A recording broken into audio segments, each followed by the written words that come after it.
अस्सलाम वालेकुम class prep. आज हमने क्या करना है, सबसे ऊपर आपके पास डिक्टेशन दी गई है जो कि आपने अपने नंबर्स के अकॉर्डिंग सॉल्व करनी है।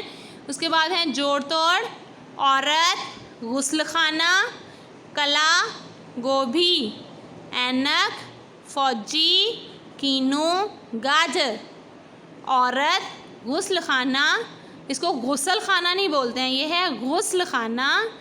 कला, गोभी, ऐनक, फौजी, कीनू, गाजर।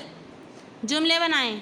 ऐनक, अब्बू को ऐनक दो, ये मेरी ऐनक है। गुब्बारा, मेरा गुब्बारा लाल है। फौजी, मेरे मामू फौजी हैं।